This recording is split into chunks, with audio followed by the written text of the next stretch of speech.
It's something you start to get a good appreciation of when you become a parent. We will do anything and everything for the health of our kids.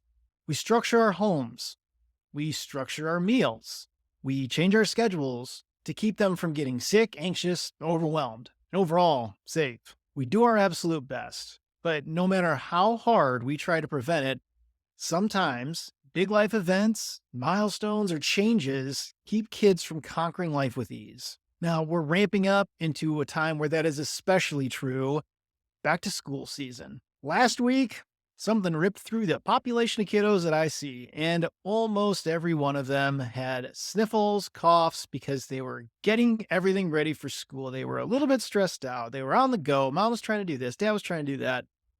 And there's still a couple weeks left. So, especially once school hits and there's that midweek illness that rips around the classroom, and it seems like everyone's coming down with something. You may see a lack of sleep on a Sunday night before a busy work week, or struggling with tummy aches or sleepless nights before the first day of school, or nervousness right before a big field trip. Now, while the timing can be a huge pain in the butt, it's just one of the worries. As a parent, we want to know what the best route to take is to take care of this. What's the best way and the most beneficial way for our kiddos to handle these challenges and these stresses? Should we make a quick appointment at the pediatrician for a sick visit? Do they need any medications? Why won't they sleep? I know they're tired. Is it something dietary? Do they need a new supplement? What's the problem? Parents, if you've had this internal struggle, I feel you. And you are definitely not alone. We all seem to be looking for something that is drug and medication free, that is natural, and above all, works. Well, I can tell you that with a decade of experience interacting with hundreds, at this point, thousands of families, the answer to the question is not really that complex. Here it is.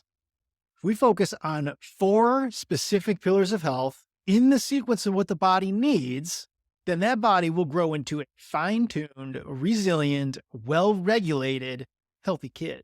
Let's get started. I'm sure that you probably heard about 3 of these 4. And while they may seem simple, I get it. It may not be hard to execute every one of them on the daily. But as parents, they're really, kind of dig our kiddos. We're up to the challenge, I'd say. Yeah. So moms and dads, if you have kids that are school age or are going to be going into school age, now is the perfect time to set these things in motion, to get the ball rolling, to help with scheduling, planning, and prepping in a new school year. And the cool thing is, you're going to be able to look on past years where you haven't instituted these things, and you are going to visibly see the difference. And the great thing is, you're going to love it. Now, just as your nervous system works from the top down, with the brain being that control center and going outward to the rest of the body, that's kind of how we're going to look at this. Right here, we got the roadmap into raising healthy kids naturally. And I love this, because you can look at the 4 main pillars of what we need to do. We can throw in some everyday boosters or some immune system boosters, and we know that there are some extra things in case something slips by for bolstering that immune system to get it kicking butt again. We call those the immune system fighters. So let's start at the top. Let's work our way through this, and let's have some fun with this. I'm pretty excited. Now, obviously, number 1, you're watching a video with a neurologically focused pediatric chiropractor. I would be amiss to not include getting adjusted with a healthy nervous system in this foundational pillar to make sure that things are doing what they're supposed to make sure that system is running great, that air traffic control system is controlling the body well. It's the basis. Since the autonomic system controls and it modulates every single cell, tissue, and organ in the body, especially the immune and the emotional systems, the benefits of neurologically focused pediatric chiropractic care are incredibly far-reaching. You can best understand the multiple benefits of chiropractic by looking at it through the lens of a condition called dysautonomia.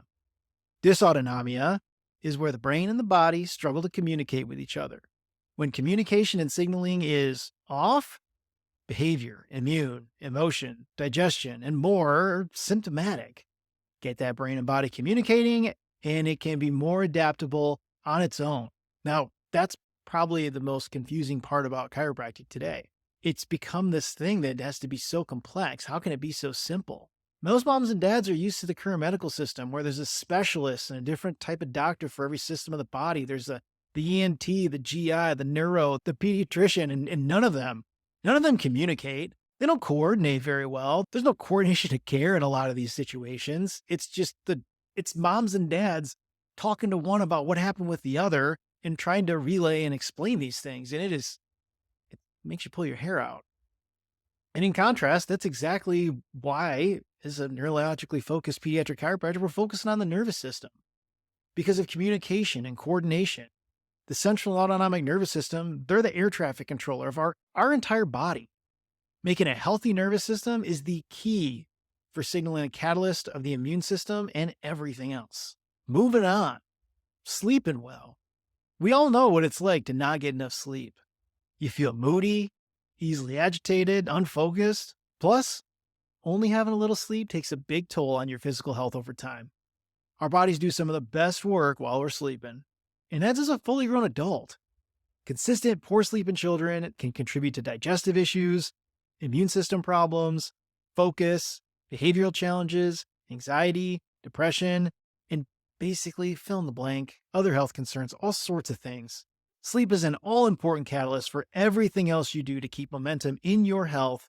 And if your kiddo struggles with going to or staying asleep, well, we got to get that system whipped back into shape. That balance between their rest, regulate, and relax system versus their stress stuck on, go, go, go, pedal to the metal, the balance is probably thrown off, and that's something that we help with. Pillar 3, exercise and play. If we all think back to our childhood, man, I grew up in the 80s. I'm an 80s baby. I was outside all the time. I don't know the first time I was in a lake or the water, but I'm sure it was when I was still in diapers and I cannot remember it. It was rare for me to not be outside. We were outside moving constantly during daylight hours. And to be honest, we didn't have anything else to do. Remember in the summertime, my mom would say, "You want to have friends this summer? You got 2 brothers. There you go. Go outside." And that's the thing. We didn't have iPhones. We didn't have streaming. We didn't have a Nintendo Switch. Sure, we had the old school Nintendo. You had to blow in the cartridge and we could play it for an hour at night playing Duck Hunt with Dad. But, you know, during the day, we were outside. We were doing things. We were building forts. We were playing in the neighborhood. We were riding our bikes around. And I promise I'm not trying to make us all feel old because we're getting there. But I do love it when kids come in and ask if I'm old enough to drive yet. That's pretty cool. But really, it's to emphasize the change over the last 20 years of now how childhood is it's just set up to move less. Exercise and movement, they're not just good for our kids' bodies. It's good for their brain and their nervous system. And research shows that the more kids move, the better they can activate brain pathways and keys into learning and focus and social development and immune responses. The movement and the exercise, they're passive catalysts for mood and sleep and eating healthier foods too, which brings us into pillar number 4. Eating clean, healthy foods. And it's a big one. And there's no doubt that it's a focus of every single family at some point. And I like to try and make this as simple as possible. Are you going to cheat sometimes? Absolutely. You probably should. Otherwise, you're going to go just bonkers. Eat nutrient-dense foods. Drink lots of water. Minimize intake of processed sugars and avoid trans or unhealthy fats. Easy as that. Don't get discouraged if it's not perfect. 80-20. I love the 80-20 rule. Get 80% of doing it the right way, and you can kind of let the other 20% just let yourself relax and chill with. Consistency over the long term is way more important than the one-off birthday party where natural foods went out the window for a meal. You had a cupcake. It's not the end of the world. But being consistent about things like cutting out sodas, or where I'm from, pop, is going to do way better than throwing some kale on a plate once a week. Do your best with balance and consistency, and you will, I promise, notice a difference in the short and long term. Now, the underlying and all of these things with sleeping, movement, and eating and digestion is that nervous system. It's got to be communicating well. It's got to be free of interference, irritation, subluxation, whatever you want to call it. And so we run right back into number 1. Get adjusted. Making sure that your nervous system is doing its job and it's functioning in the way that it's intended to is going to help enhance everything else. Now we can play around and dig into layer 2, talking about our everyday boosters. Who doesn't love a good smoothie? Ensuring that you're getting enough of vitamin C and vitamin D, your omega-3 fatty acids, and your probiotics. Now, when we're talking about supplements, supplements should supplement or be in addition to that healthy diet that we've already talked about. But making sure that you're rounding things out is a really huge boost for your system as a whole. When we're talking about immune system builders, making sure that you're getting the proper amounts of zinc, vitamin A, throw in some fermented foods in there. You gotta love a little kombucha, maybe a little kimchi here and there. But I really dig bone broth and making sure that I have plenty of fruits and vegetables, not just that occasional sprig of kale on my plate. We're really working on it here. And then, you know what? It's going to happen. You're going to show a symptom or two. When you're showing symptoms of being sick, that means your immune system is doing its job. It's getting it before it becomes a huge problem. So there's a couple other immune system fighters that we can talk about here. For things like earaches, you can work with some essential oils. Lavender, peppermint, wintergreen, and tea tree are great options here. There are homeopathic remedies. There are garlic and mucilin ear oils. You can work on lymph massage. And honestly, every single time a kiddo comes in with an ear infection, I know it's not going to be there for long, but as some home care, I show mom and dad how to do some massage of the lymph areas and the eustachian tubes to help to get rid of some of this plumbing blockage for this kiddo after we've delivered their Atlas adjustment to help clear that system out. And also that comes with that warm compress or like steam bath with some essential oils. Even if you don't have an earache, who doesn't love a steam bath with essential oils? It's perfect. Talking about fevers, again, lavender, peppermint, wintergreen are things that are going to help soothe and relax that child. There are other homeopathic remedies, and then an apple cider vinegar compress or a diluted bath with this apple cider vinegar is something that also helps in aiding a child to calm down and feel better if they have a fever. If we're talking cough, sinus, congestion, again, essential oils work good here. You can look at an elderberry supplement. Those are very helpful. You can throw in a humidifier, or if you're feeling real dicey, a neti pot. For me, if we're this close to the ocean and I've got a cold or I've got sinus congestion, I'm just going to go soak in the ocean for a while. It makes a huge difference. The other key here that's a really good little trick is getting some raw local honey. Sore throats? Grapefruit seed extract liquid works really, really good when mixed in with some water or some juice. Again, that raw local honey, and really colloidal silver is a pretty good help here too. And then overall, when we're talking about a natural antimicrobial, oil of oregano, colloidal silver, garlic, elderberry, golden seal are good options here. Remembering that all of these things are a helpful augment to a system that is already working well. If we're working with a system that is in a ton of distress, unfortunately, a lot of times these things will help some, but they won't give the full effect that they need when a system that's well regulated just needs that little bit of a boost.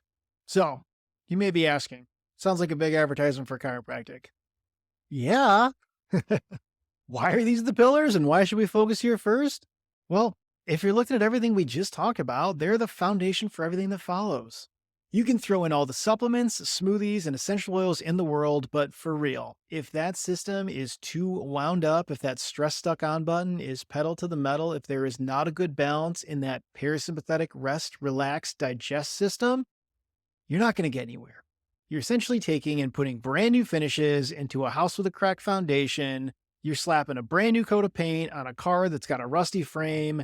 You're putting lipstick on a pig. And I know that many of these pillars are preaching to the choir, but really, it's a good reminder that sometimes in life, the simplest things are right in front of us, and they do a really, really darn good job of getting us where we need to be. We get that base layer, that foundation in great, and then we can add all the extra credit we want to truly live a fantastic life. So if you've been hammered down doing a good job on those 3 foundational pillars of eat, sleep, and move, and your kiddos or your family is still lacking something, let's be honest. We've identified the 4th pillar. It's time to get a hold of us. I'm here. I'm ready. I'm ready to help you guys. Can't wait to meet you. I'll see you soon.